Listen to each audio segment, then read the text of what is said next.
할렐루야. 우리 서로 인사하십니다. 사랑합니다. 축복합니다. 한 번 더 인사하죠. 사랑합니다. 축복합니다. 여러분들에게 하나님의 은혜와 평강과 복이 가득하기를 축복합니다. 주중에 김종호 권사님이 하나님 나라에 가셨습니다. 우리 임선옥 권사님과 또 아들 며느님들이 오셨는데 예배 끝나고 서로 위로해 주시기를 바라고 또 떡을 준비해 주셨다고 해요. 식사 때 기쁨으로 나누시기를 바랍니다. 할렐루야. 오늘은 예수님의 마음을 배우라는 말씀으로 설교를 하겠습니다.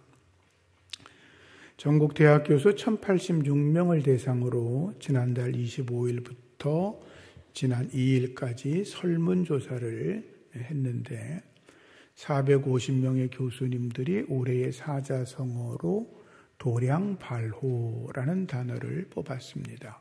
그 말의 뜻은 제멋대로 권력을 부리며 함부로 날뛴다. 그런 뜻을 가지고 있습니다.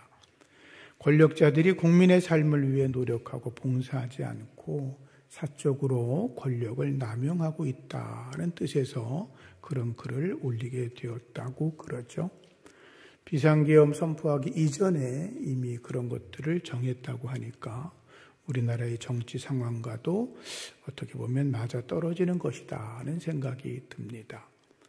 이런 일들을 보면 권불 10년, 화무 11홍 이런 단어들이 생각이 납니다. 솔로몬이 말하기를 헛되고 헛되며 헛되고 헛되니 모든 것이 헛되도다. 해 아래서 수고하는 모든 수고가 사람에게 무엇이 유익한가? 라고 했던 말씀이 깨달아지지요. 사람들은 자신을 드러내고 높이고 뽀기고 힘을 쓰고 싶어 하고 살아가지만 우리 하나님의 자녀들인 여러분들은 믿음 안에서 겸손하게 살아갈 수 있기를 주님의 이름으로 부탁을 드립니다. 그리고 믿음의 삶을 살아가면서 마음을 더 넓히며 살아갈 수 있기를 바랍니다. 사람들에게 가장 무서운 질병은 혈관성 질환이라고 그럽니다. 다리가 부러졌다든지 또는 암이 걸렸다든지 이런 병들은 시간이 지나면 어떤 거는 치료가 되기도 하고 또 심각한 암이나 불치병에 걸려도 시간이 지나면서 자기의 죽음을 준비할 수 있는데 혈관성 질환이 갑자기 생기면 신속하게 처리를 못하면 즉시로 생명을 잃는 일들이 많기 때문이지요. 마찬가지로 사람의 마음도 좁아질 대로 좁아지다 보면 자기도 모르게 인간관계가 끊기고 본인은 괜찮다고 생각을 하는데 주변 사람들이 그를 볼 때에 답답하다 이런 생각을 하게 되는 것은 사실인 것 같습니다.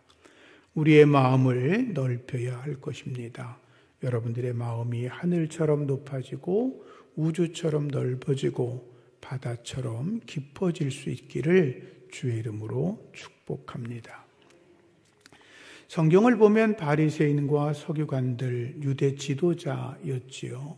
근데 그들은 남들을 배려할 줄 몰랐고 너그럽지 못했고 이해할 줄 모르고 용서하지를 못했습니다. 그들은 성경을 보면 남을 판단하기를 즐겨했고 남의 실수와 허물을 비난하기를 좋아했던 것으로 기록이 되어 있습니다. 마태복음 15장에 보면 바리새인과 서기관들이 예수님께 나와서 이렇게 말하죠. 예수님, 당신의 제자들이 장로의 전통을 범하고 있습니다. 저들이 떡을 먹을 때 손을 씻지 않고 있습니다. 예수님이 책망 좀 하시죠. 이렇게 말한 거죠. 예수님이 그 말씀을 들으면서 알았어 라고 하시면 되는데 예수님이 그들을 향하여 너희들이 외식하는 자라고 말씀하셨습니다. 입에서 나오는 것은 마음에서부터 나오는 것이다.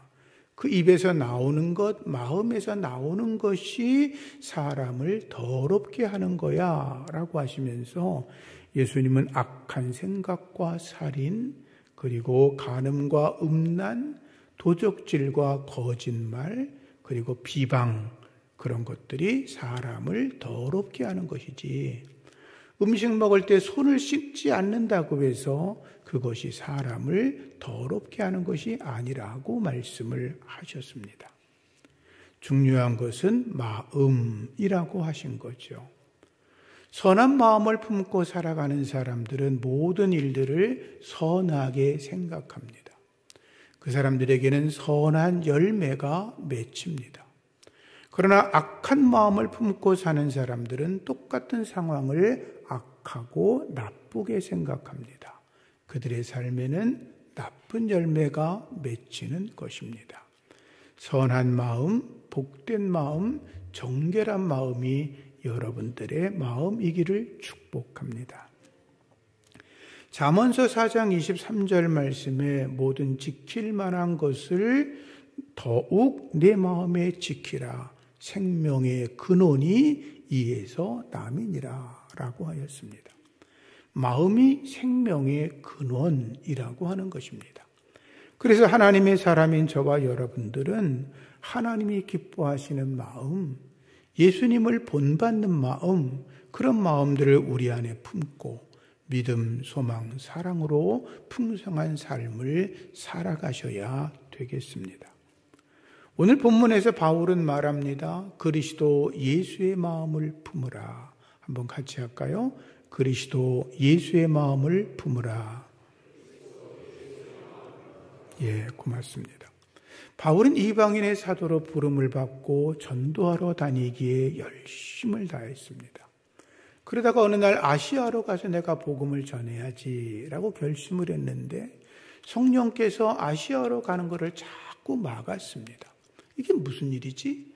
바울은 그럼에도 불구하고 아시아로 가려고 했는데 어느 날 성령께서 환상 중에 말씀하십니다. 마게도냐로 건너와서 우리를 도우라. 바울은 그때 깨달았습니다. 하나님께서 모든 곳에다 복음을 전하는 게 중요하지만 지금은 그 빌립보라고 하는 지역에 마게도냐 지역이 더 급하신가 보구나. 그리고 그는 마게도냐에 가서 빌립보 성에 이르렀습니다. 아시는 것처럼 거기서 그는 루디아라고 하는 자주장사를 만납니다.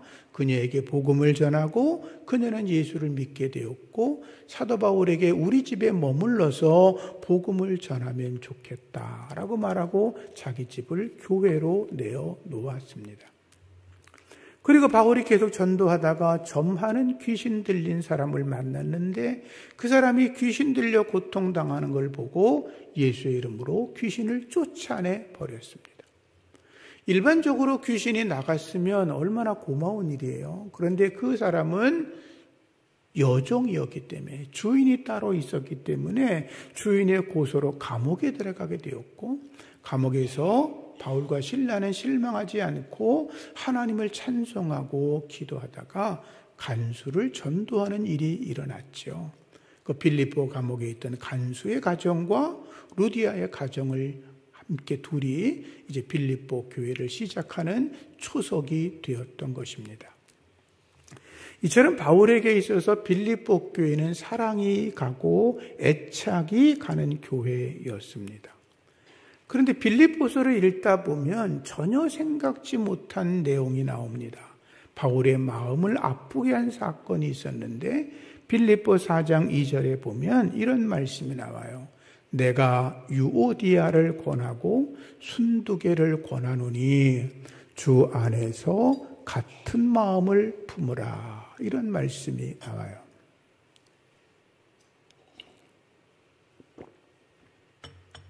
이 유오디아와 순두개라고 하는 두 여자가 교회 안에서 뭔지 이유는 알 수 없지만 서로 한 마음이 되지 않고 서로에게 마음의 벽을 쌓고 등을 돌리며 지내고 있었다는 것입니다. 그런데 이 두 여자는 초신자가 아니었습니다.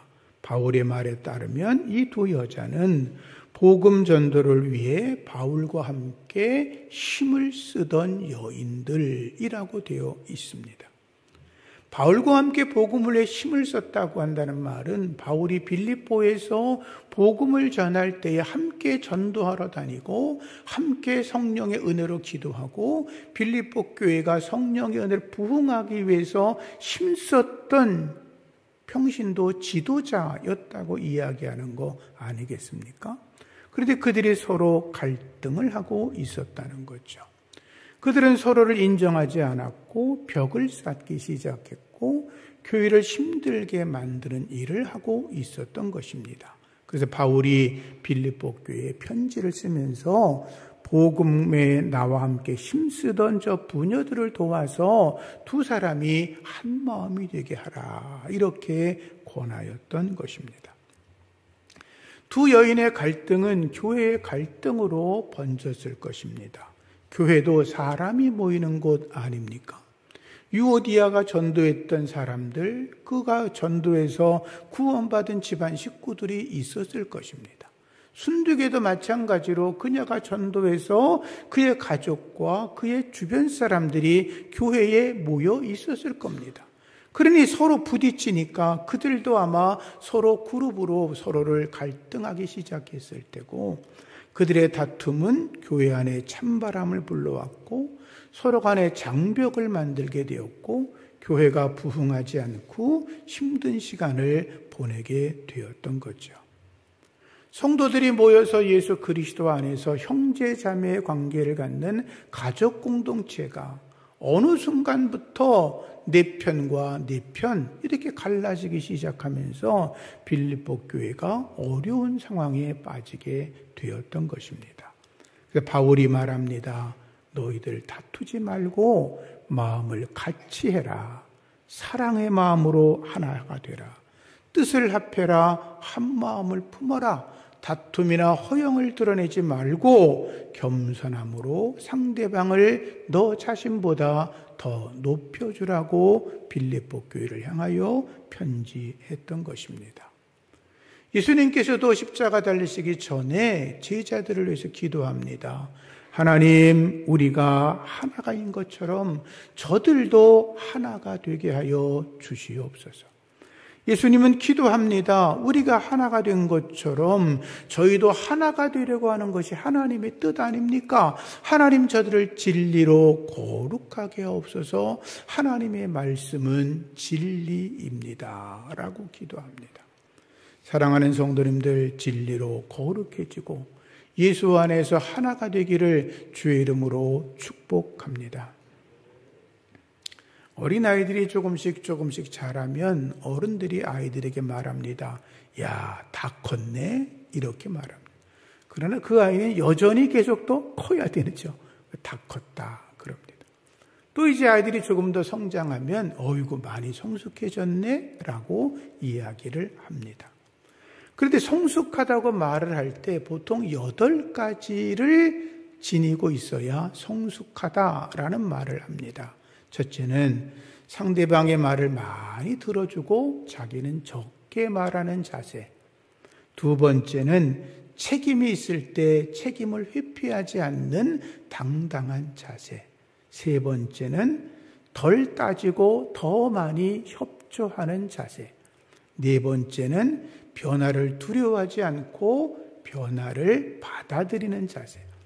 다섯 번째는 다양한 연령층과 더불어 교제할 수 있는 자세. 여섯 번째는 자기가 물질을 버는 것보다 적게 쓸 수 있는 그런 자세. 일곱 번째는 다른 사람을 아끼는 것처럼 자기 자신도 아끼고 사랑할 수 있는 자세. 여덟 번째는 자기의 잘못된 관행이나 습성이 발견되면 즉시로 고쳐나가면서 살아가는 자세. 그런 걸 성숙하다라고 말하는 것입니다. 특히 성숙하다는 것은 자기 중심에서 벗어나는 것입니다. 어린아이들은 자기가 온 세상의 주인이라고 착각합니다. 자기 뜻대로 되지 않으면 막 울어제낍니다. 부모들이 해볼 수가 없으니까 아이들이 울음을 달래려고 해달라는 대로 해주는 경우가 많죠. 아이들은 성숙하지 못합니다. 성숙하다고 하는 건 자기 자신을 공동체 속에서 단지 하나일 뿐이라고 생각을 하게 하는 것이고, 자기에게 주어진 일들을 성실하게 잘 이루면서 다른 사람들을 기쁘게 하고 행복하게 하는 사람이 성숙한 사람이라고 하는 것입니다. 그런 사람들을 철들었다, 이렇게 말하죠. 여러분, 믿음 생활에서도 영적으로 철드는 사람이 되기를 축복합니다. 오늘 빌립보 2장 5절의 말씀에 너희 안에 이 마음을 품으라 곧 그리스도 예수의 마음이니 라고 합니다. 예수님의 마음을 오늘 세 가지로 설명을 하겠습니다. 첫째, 예수님의 마음은 사랑입니다. 빌립보 2장 2절 말씀에 마음을 같이 해라, 같은 사랑을 가져라, 뜻을 합하고 한 마음을 품으라. 그 사랑의 마음이 주님의 마음이지요. 여러분, 사랑의 마음을 넓혀야 합니다. 바다가 왜 바다입니까? 모든 물을 다 받아들여서 바다입니다. 바다같이 넓은 사랑을 우리가 품어갈 수 있다면 우리의 삶에 어떤 문제도 일어나지 않을 것이라고 생각합니다. 예수님 말씀하십니다. 원수를 사랑해라. 그런데 솔직히 말해서 원수 사랑하는 게 얼마나 힘들어요? 그러니까 우리 이렇게 기도해야 합니다. 하나님, 제가 원수를 사랑하는 마음이 부족합니다. 원수를 사랑하는 마음을 갖도록 도와달라고 기도해야 합니다.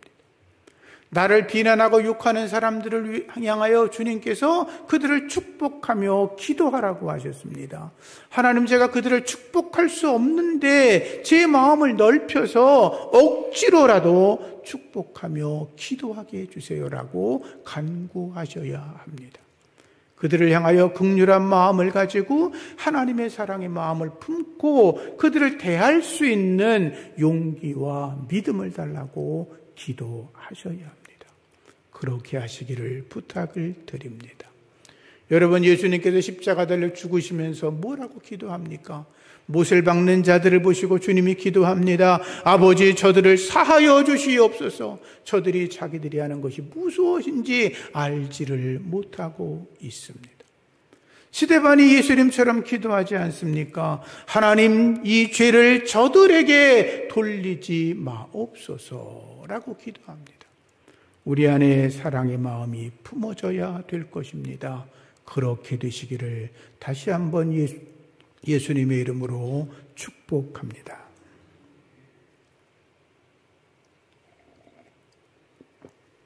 두 번째, 예수님의 마음은 온유입니다. 예수님이 제자들에게 말씀하셨습니다. 수고하고 무거운 짐진 자들아, 다 내게로 오라. 내가 너희를 쉬게 하리라. 근데 그 다음 주님이 그럽니다. 내 마음이 온유하고 겸손하다. 그 말은 뭐예요? 너희들의 마음이 온유하고 겸손해져야 너희 마음속에 하나님의 쉼, 하나님의 안식이 있다라고 말씀하는 것입니다. 그런데 온유하다는 말은 나약하다는 말이 아닙니다.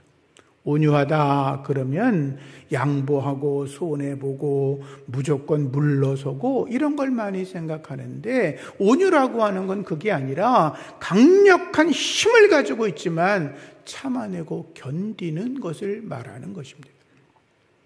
민수기 12장 3절 말씀을 보면 모세의 온유함이 지면의 모든 사람보다 더하다라고 말씀하고 있습니다. 아시는 것처럼 모세는 이스라엘의 강력한 영적 지도자였습니다.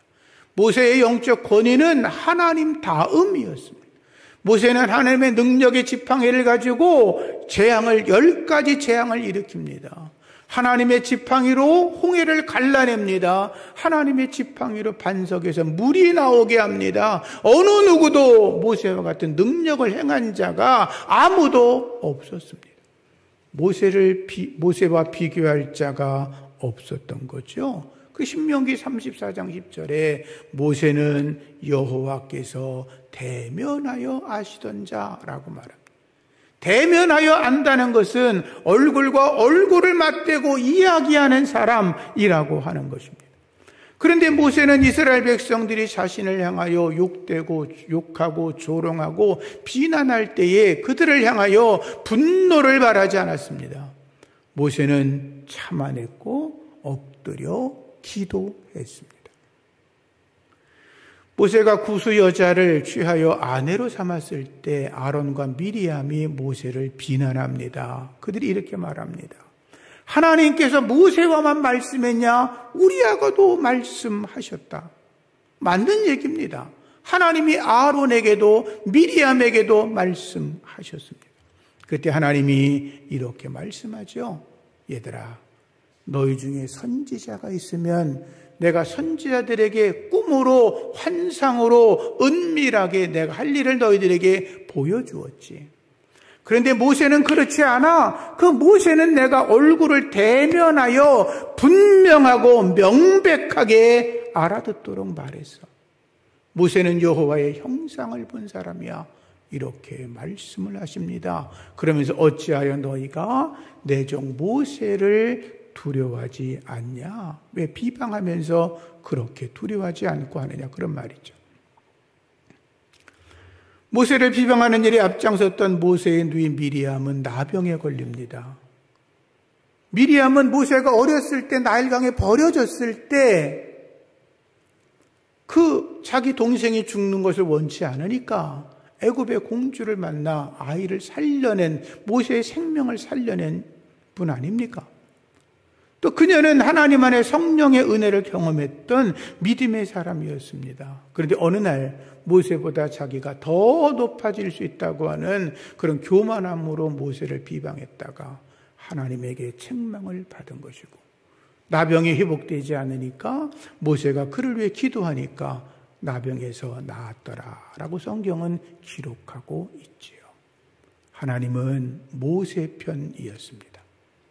모세는 온유했고 엎드려 기도하고 하나님의 뜻이 자기를 통하여 실현되기를 간구했습니다. 사랑하는 성도님들, 누군가가 여러분을 대적하면 온유함으로 참아내시기 바랍니다. 여러분들이 스스로 해결하려고 하지 말고 모세처럼 엎드려 기도하며 하나님의 손길을 구하시기 바랍니다. 그러면 질서에 하나님께서 도와주실 줄로 믿습니다. 여러분, 예수님의 이야기를 보면 예수님은 창조주 하나님이십니다. 그분은 모든 권능을 가지고 있는 분이었습니다. 온 우주 만물을 당신의 뜻대로 움직일 수 있는 분이었습니다. 예수님이 겟세마네 동산에서 포승줄에 묶여 잡혀가실 때 베드로가 칼을 들어서 저들과 대적합니다. 그때 예수님 말씀하시죠. 칼을 칼집에 꽂아둬라. 내가 원하면 하늘에 있는 12영이나 되는 천사들을 불러서 이 상황을 완전히 뒤집어 버릴 수 있어 라고 말씀하십니다. 주님은 하늘의 천사들을 불러 이 땅의 악한 자들을 한 번에 다 쓸어버릴 수도 있었지만 주님은 그렇게 하지 않고 하나님의 뜻을 이루기 위해서 붙들려 가십니다. 그게 온유함이라고 하는 것입니다. 온유한 자가 복이 있습니다. 그들이 땅을 기업으로 받을 줄로 믿습니다. 마지막으로 예수님의 마음은 겸손입니다. 빌립보 2장 3절 말씀에 아무 일에든지 다툼이나 허용으로 하지 말고 오직 겸손한 마음으로 각각 자기보다 남을 더 높게 여겨라. 이렇게 말씀하고 있지요. 겸손이라고 하는 건 자기를 드러내는 것이 아닙니다. 겸손이라고 하는 건 자랑하지 않는 겁니다. 높이지 않는 것입니다. 겸손이라는 것은 저 사람이 나보다 낮고 내가 분명히 저 사람보다 높은 어떤 것을 가지고 있지만 스스로 자기를 낮추어 나보다 낮다고 여기는 사람을 더 높여주는 걸 겸손이라고 하는 것입니다. 예수님은 스스로 자기를 낮추셨습니다. 하늘 보좌를 버리고 이 땅에 오셨습니다. 종의 모습으로 오셨습니다. 제자들의 발을 씻기셨습니다. 그것도 부족하셔서 십자가에 달려 돌아가셨습니다. 성경은 그것을 겸손이라고 말씀하고 있습니다. AD 410년경에 성자 어거스틴이 당시에 알렉산드리아라고 하는 큰 도시의 주교가 되었던 디오스코루스라고 하는 분에게 편지를 써서 보냅니다. 주교가 되었으니까 축하 편지 같은 걸 쓰죠. 편지 중에 이런 내용이 나옵니다. 나는 그대가 온전한 경건함으로 자기 자신을 하나님께 드리기를 원합니다. 하나님의 진리를 붙잡은 사람으로 잘 준비가 되기를 원합니다. 그렇게 하는 길은 첫째도 겸손, 둘째도 겸손, 셋째도 겸손이라고 편지를 했습니다. 디오스코루스라고 하는 주교가 그 말을 받아들고 겸손의 힘을 썼는데 그 편지를 받은 후에 40여 년이 지난 뒤에 교황의 자리에 오르게 되었습니다. 지극히 낮아짐으로 겸손하여 자기를 낮추었던 그가 교황이라고 하는 영광의 자리에 오를 수 있었던 것은 겸손함이었던 것입니다. 하나님은 교만한 자를 싫어하십니다. 교만한 자의 기도를 듣지 않으십니다. 교만한 자에게 은혜를 베풀지 않습니다. 하나님과 사람 앞에서 자기를 낮추고 겸손할 수 있기를 주의 이름으로 축복합니다. 자, 자주 우리는 너보다는 내가 낫지 이런 생각을 할 때가 있습니다. 똑같은 게 이런 생각을 할 때가 있어요. 저도 물론 그래요. 그걸 교만하다 그러는 거예요. 그런 생각이 들으면 자기를 쳐서 복종시켜야 합니다. 높은 자리에 내가 있다고 생각하면 속히 낮은 자리로 내려가셔야 합니다. 그렇게 살아가 주시기를 주의 이름으로 부탁을 드립니다.